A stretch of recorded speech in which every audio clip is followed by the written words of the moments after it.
Welcome back. Business takes the lead. A recent study by the public relations firm Edelman shows that CEO credibility is on the rise, with people trusting businesses more than government. Joining us right now in a First on Fox Business interview is the president and CEO of Edelman, Richard Edelman. Richard, it's great to see you.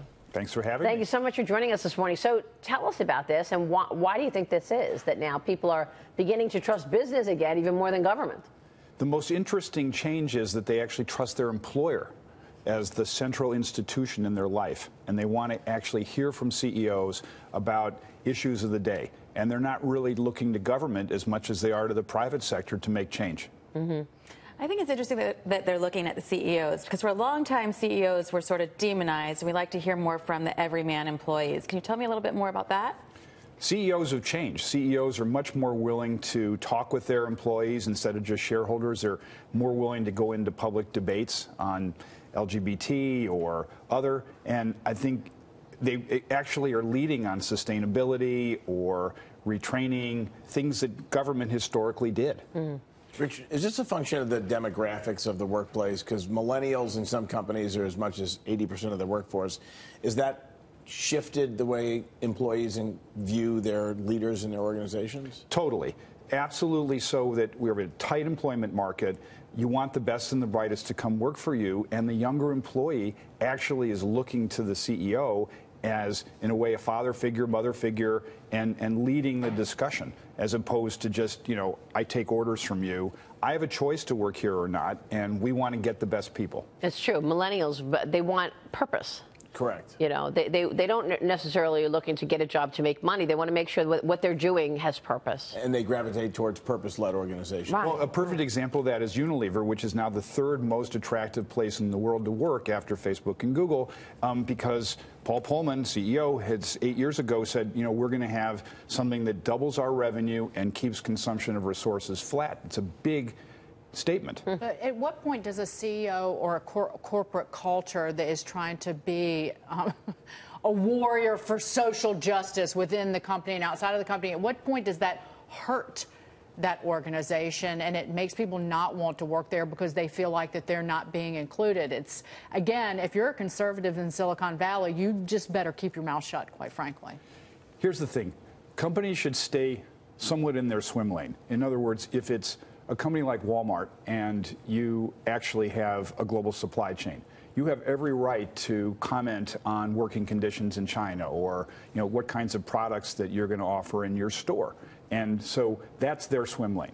But Walmart, though, in Arkansas, for example, did what Apple did with that religious freedom law in Indiana. Walmart stepped up and told the government in Arkansas, you better not pass this law because we feel like it discriminates against the LGBT community. Right. So Walmart has actually gone out of its lane in some ways, and did that hurt? But I think Walmart also was very smart about raising minimum wage, you know, beyond minimum wage for its workers. They're making a specific kind of commitment to the kind of workplace that they want. So react to what we're seeing today, because we've got two companies in the news that obviously are front and center. There's Starbucks, which is one of your clients. Yep. We're going to talk about that and the racial training yesterday. And then there's Roseanne and Disney canceling the show. Your reaction?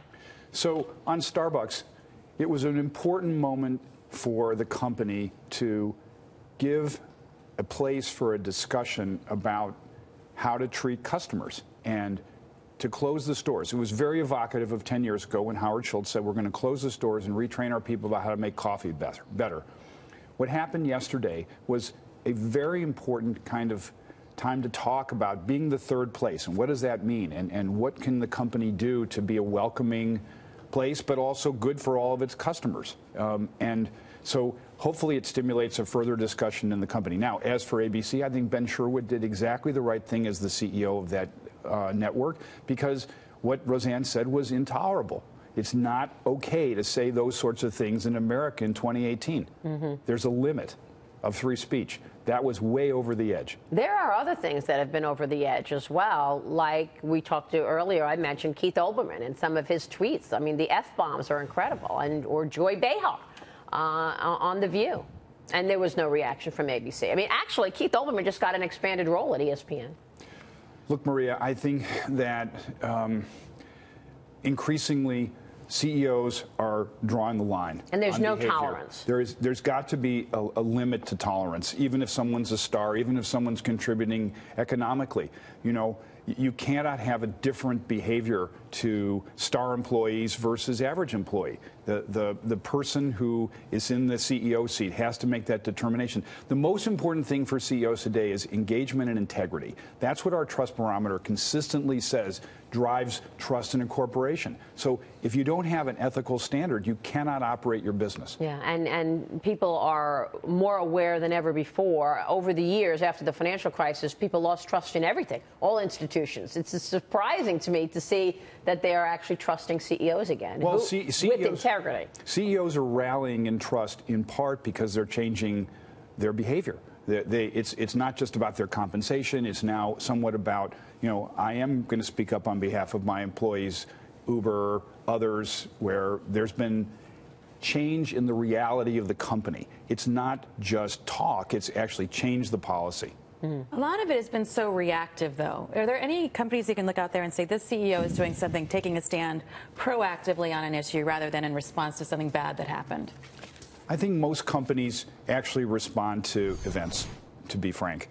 And that's just the nature of life. But it's how you respond. I think that's correct. Well, that's why I brought up the Walmart thing, because that was a big, bold move. Walmart put its foot down and said, we're taking a stand. We're not going to allow for discriminatory behavior or laws toward the LGBT community. And that's why I bring that up, is that swim lane you're talking about is a lot wider. Yeah. But I think companies that are smart are looking 5 or 7 years ahead. Example. If you're in the trucking business, you know that autonomous vehicles are coming. You know that 3 million Americans are truck drivers. You better be in the business of retraining your workers. I talked to the CEO of UPS. He's very much involved in retraining community colleges, giving money to make sure that these people are going to be okay. Yeah. And you have to be ahead of this, as opposed to some companies where, you know, you automate the stores and then people are thrown out of jobs with no kind of upside. It's a great analogy. And by the way, truck drivers, that is one of the opening positions right now. There are so many open positions for truck drivers right now, probably because there's also training involved in terms of what do you do as this industry is about to change with the autonomous situation. Richard, it's good to see you. Thank you for having me. Thank you so much for joining us. Richard Edelman joining us there.